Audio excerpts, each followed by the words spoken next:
जी हाँ, option trading. नाम सुनते ही ना बहुत एक्साइटमेंट हो जाती है कि ये है ऑप्शन ट्रेडिंग और इसमें ना बहुत सारा पैसा बनाया जा सकता है। लेकिन एक रिपोर्ट आपको जरूर याद होगी सेबी की 89% वाली, जिसमें उसमें साफ सेबी ने कहा था कि 89% ऑप्शन ट्रेडर अपना पैसा मार्केट में लूज कर रहे हैं। और एक रिपोर्ट के हिसाब से एनएससी की एक रिपोर्ट है अभी नवंबर की, जिसमें 1 करोड़ 10 लाख लोगों ने इक्विटी कैश में कहीं ना कहीं ट्रेडिंग की और लगभग 36 लाख लोगों ने ऑप्शन में ट्रेडिंग की। तो क्या है पूरी सच्चाई? और ये वीडियो ना पूरी डेटा ड्रिवन है। मैं पूरे कई सारे फैक्ट लेकर के आया हूं आपके सामने, उसके माध्यम से आपको समझाने की कोशिश करूंगा कि ऑप्शन ट्रेडिंग वाकई में बहुत स्लो पेस से मर रही है।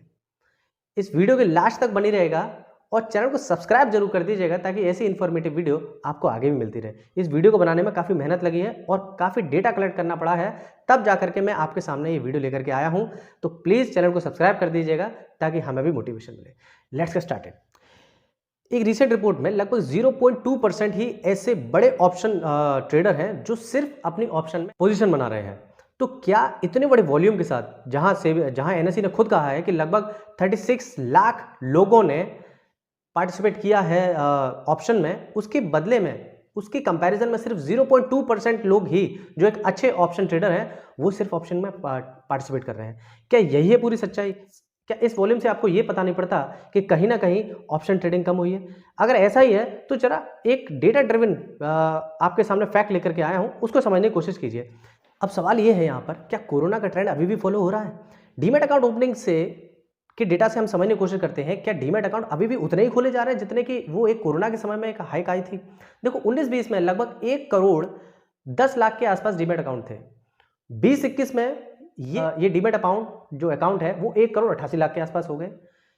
22-23 में ये सीधा सा लगभग 90% का ग्रोथ आया और ये हो गए लगभग 3 करोड़ 60 लाख के बीच में। ये बहुत बड़ा हाइक आया था कोरोना के समय में। और उसके बाद 23-24 में, इस डेटा पर ध्यान दीजिएगा, 23-24 में जो 3 करोड़ 60 लाख थे उससे पहले सिर्फ 3 करोड़ 61 लाख ही डीमैट अकाउंट ओपन हुए हैं। तो यानी कि सिर्फ 2% ही डीमैट अकाउंट ओपन हुए हैं। लेकिन क्या इसका मतलब यह है कि डीमैट अकाउंट ओपन होना बंद हो गए? ओपन होना बंद नहीं हुए हैं, सिर्फ और सिर्फ उनकी स्पीड की में कहीं ना कहीं ये ग्राफ देखने को मिला है। कहीं ना कहीं उनकी स्पीड कम हुई है पहले के कंपैरिजन में ओपन होने की। लेकिन जो स्पीड कम हुई है अचानक से, इसका रिलेशन कहीं या उस रिपोर्ट से तो नहीं, जो 89% वाली रिपोर्ट थी उसको समझने की कोशिश भी कर लेते हैं। देखिए 3 करोड़ 61 लाख के आसपास हमारे पास डीमैट अकाउंट है एक्टिव इस समय। अब इसमें देखने वाली बात यह है, इतने सारे डीमैट अकाउंट तो हैं, लेकिन क्या इसमें ऑप्शन ट्रेडिंग में कितने पार्टिसिपेट कर रहे हैं, इस डेटा को भी समझ लीजिए। देखिए 19-20 में लगभग 14 लाख के पास एक एक्टिव पार्टिसिपेंट थे जो ऑप्शन में ट्रेड कर रहे थे।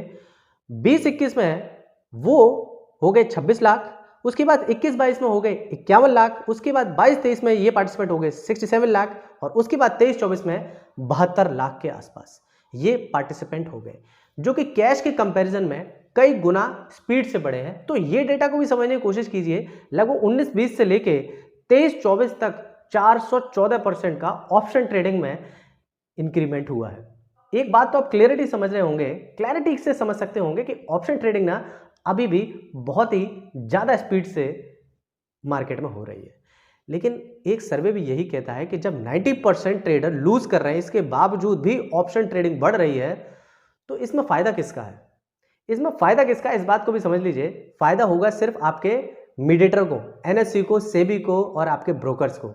एक रिपोर्ट ये भी कहती है कि लगभग, मैं आपको एक रिपोर्ट बता देता हूं जिससे आपको क्लियर हो जाएगा कि जो नुकसान हो रहा है ना, उसमें फायदा किसका हो रहा है उसको समझ लो। सेबी है, आपका एनएससी है, इनकी ब्रोकरेज अच्छी खासी बन रही, क्योंकि आप तो टर्नओवर में ला के दे रहे हैं ना, आप पैसा तो नहीं बना रहे हैं।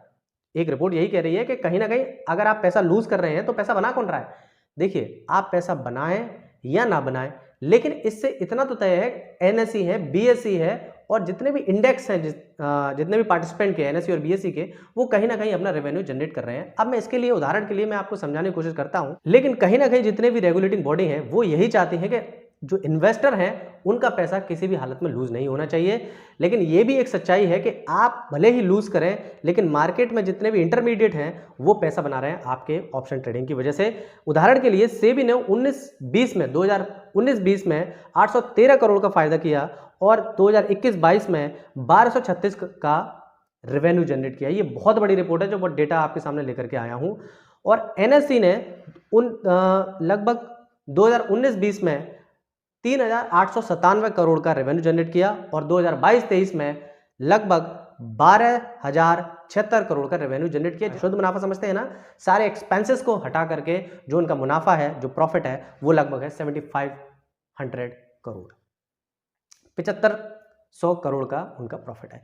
अब देखने वाली बात यह है कि इस रिपोर्ट से एक चीज तो क्लियर है, जब 414% का रिटेल जो ऑप्शन पार्टिसिपेंट हैं उनका इंक्रीमेंट हुआ है, तो एक चीज तो तय है, ऑप्शन ट्रेडिंग अभी भी किसी भी कीमत पर कम नहीं हुई है। ये भी लेकिन एक सच्चाई है कि ऑप्शन ट्रेडर अपना पैसा लूज भी करते जा रहे हैं। ये सिर्फ इतना कहना है कि जो पुराने लोग हैं, जो समझ गए हैं, वो हटते जा रहे हैं, लेकिन जो नए लोग हैं वो अपनी शुरुआत ही ऑप्शन से कर रहे हैं। अगर आपको वीडियो में कुछ इंफॉर्मेशन समझ में आ रही हो कि मैं आपको क्या समझाने की कोशिश कर रहा हूं, तो आप समझ जाइएगा कि आपने एक बेहतर पॉइंट ऑफ व्यू को समझ लिया। मैं किसी भी तरीके से बायस नहीं हूं इस पूरी वीडियो में, बस आपको समझाने की कोशिश कर रहा हूं कि अगर आप ऑप्शन ट्रेडिंग कर रहे हैं तो इससे भी किसी ना किसी का फायदा है। और आप इस बात को समझ लीजिए कि शुरुआत में ना आप कैश से स्टार्ट कीजिए। जब आप मार्केट की स्थिति को समझ लें, मार्केट के एक तरीके को समझ लें, मार्केट के एक अप्रोच को समझ लें, तो आप ऑप्शन ट्रेडिंग भी कीजिए, लेकिन उसके लिए अच्छा खासा समय आपको मार्केट को देना होगा। अगर वीडियो अच्छी लगी हो तो लाइक, शेयर एंड सब्सक्राइब करना ना भूलिए।